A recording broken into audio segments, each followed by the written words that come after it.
All right, good day, ladies and gentlemen. Thank you for joining me on another great episode of your favorite political talk show, The Truth with Ben Jokes. Now, there is nothing politicians do in Nigeria that is not in the open for all to see. We see governors going to attend the FEC meetings every month in Abuja. Allocations are given out accordingly.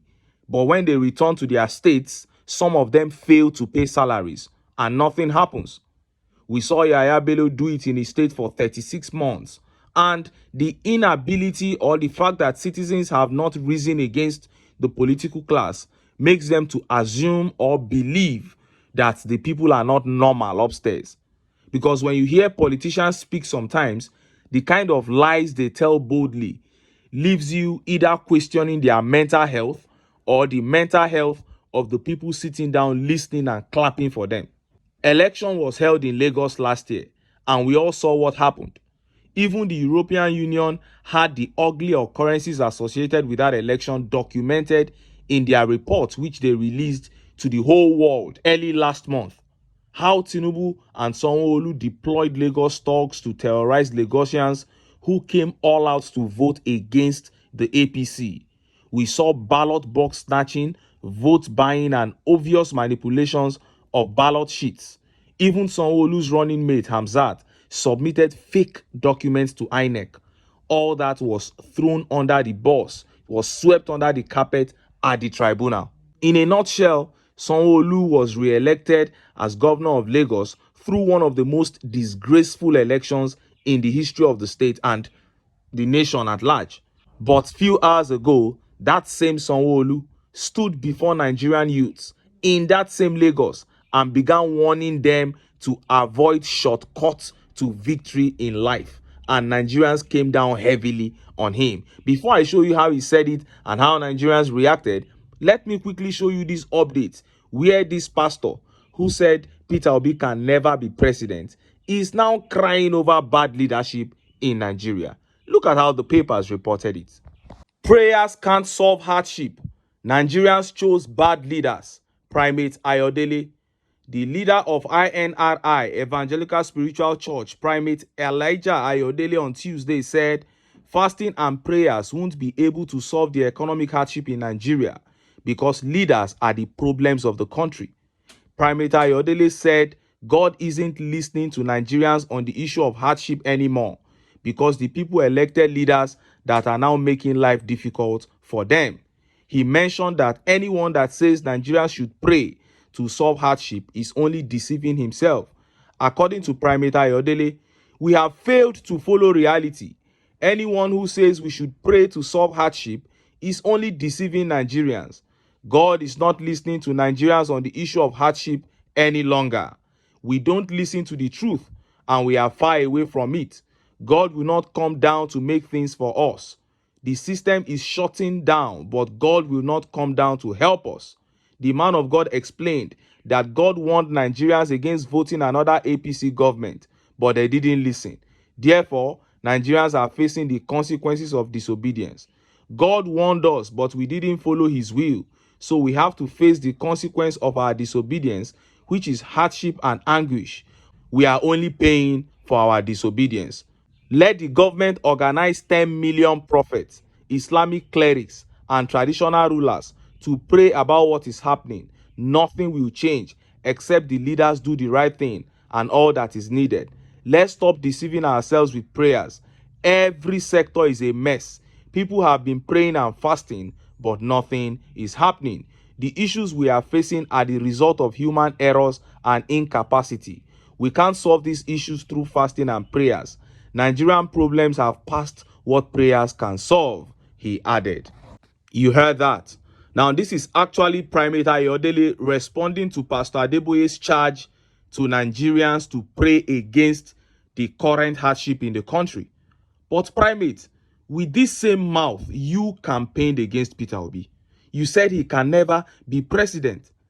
And I admit that at the beginning of the campaign, Primate Ayodele made a video telling Nigerians not to vote APC. But it's like they now came to him and rubbed his palms, because after that video, he changed mouth and started campaigning against Obi. And look at how Nigerians reacted. Look at some of the tweet reactions. This tweet here by Quest says, "This Ayodele speaks from both sides of his mouth. You were jumping up for Tinubu and said Obi will never be president of Nigeria. What is he talking now?" That's what I'm saying. I don't understand this man. And this tweet here says, "Speaking from both sides of your mouth. The person that told us, thus says the Lord. You said it. Now you are coming to say that you warned. Warned what?" And this tweet here says, "Point of correction. We didn't choose bad leaders. Rather, they selected themselves and forced themselves on Nigerians, and judiciary stamped it for them." That is worthy of note. You should note that. And Michael here says, "Two-faced Primate Ayodele, your God is disappointed with you." So, Primate, Nigerians can see through you. Now that this administration has failed massively, even those who supported them are trying to pull back and join the camp of those who warned. No, it won't work. We know the pastors that warned. Bishop Oyedepo warned. Pastor Paul Enenche warned. Pastor Buba warned. We know those that warned. Primate, please stay on your lane. Now, let us look at that statement by SANWO-OLU that attracted heavy criticisms, insults, and curses from Nigerians. Look at how the papers reported it. SANWO-OLU cautions Nigerian youths against seeking shortcuts to success. Governor Babajide Sanwo-Olu of Lagos State has advised the youths to pursue the dignity of labor and not use technology for dubious activities. Desist from shortcuts to success. Develop things and render services that people need or require, said the governor. Represented by his deputy Obafemi Hamzat at the 27th convocation lecture of the Lagos State University on Tuesday, the governor spoke on embracing the future, navigating the intersection of technology and humanity. He emphasized the importance of technology in shaping lives.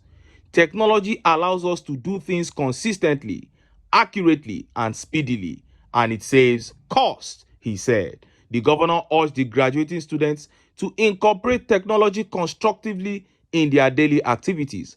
We must be careful not to let it run our lives, said Mr. Sanwo-Olu.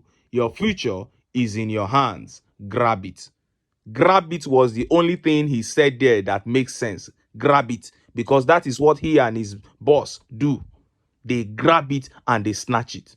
How can Sanwo-Olu be telling people to avoid shortcuts to success? This is like a slap. This is an insult right to their faces. And look at how Nigerians reacted. Look at some of the tweet reactions. And this tweet by Obatala Obatasa says, "The government house where you dey for Lagos, shey no be your own shortcut be that? Oh." And Centurion says, "Criminals are always at the forefront of pushing out advice." Kayode Abraham here says, "But he came through shortcut in 2019. We all knew how he came to the Oval House, Alausa, the pot calling kettle black." That is it. And Teddy here says, "Which shortcut is worse than godfatherism with which you came to power? Hypocrite." And this tweet by Onwala says, "And take girlfriends to island, inviting flavor, partying, and not being focused on the assignment. Ewu." That is what he does with Lagos State money. And this tweet by 3 times a lady says a drug addict and drug baron's protege. You are a drug addict and you are saying people should not use shortcut. This tweet by Tony Adeyemi says, "Even sewage tank go give us advice for this Tinubu era." To Fiakwa. Chai.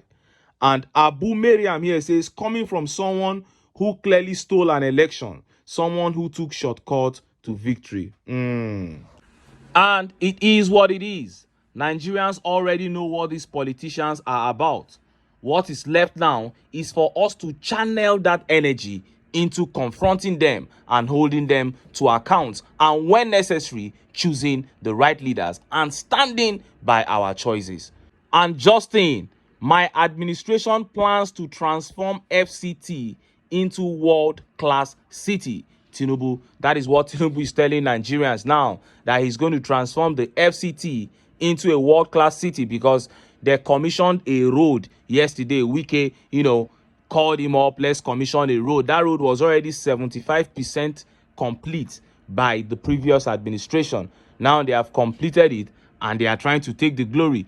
And look at how Nigerians reacted. Captain Tango here says, where cows are still roaming the streets, Abi where steady non-stop power day. Oh, there is no steady electricity, cows roaming everywhere, and you are saying you will transform it into a mega city. And this tweet by Patriotic Nigerian says, very soon he will start to claim that he built Abuja. I'm telling you, the same thing they did in Lagos. And Arowolo says, like you transformed Lagos into the most expensive slum in the world. Chai. And this tweet here by Tosin Ajibare says, what does it intend to do for the people of the FCT? Will their growth match with your projection, or will they be left behind in your development plans? That is one crucial aspect you need to look at. It is not by, building big structures. You say you have transformed a place. Are the people, the majority, are they able to relate with those buildings you put on ground? No. And this tweet by Awaiting says, people are hungry and you are talking about transforming FCT to a world-class city. Why not the economy, so that the common man can breathe? That is it. And Francis here says, Oga, you have been ruling Lagos since 1960 till today, but flood everywhere. Charity, they say, begins at home. And this guy here posted a video of this situation of flood in Lagos. Look at it. So pathetic. So pathetic. Flood everywhere on the road, but they come and they make mouth for unsuspecting Nigerians to believe. This is the APC. This is what they represent. This is what they stand for. And it is left for Nigerians to say, no, we cannot continue in this deceit. We must take back our country. But until then, make I still enter town. Make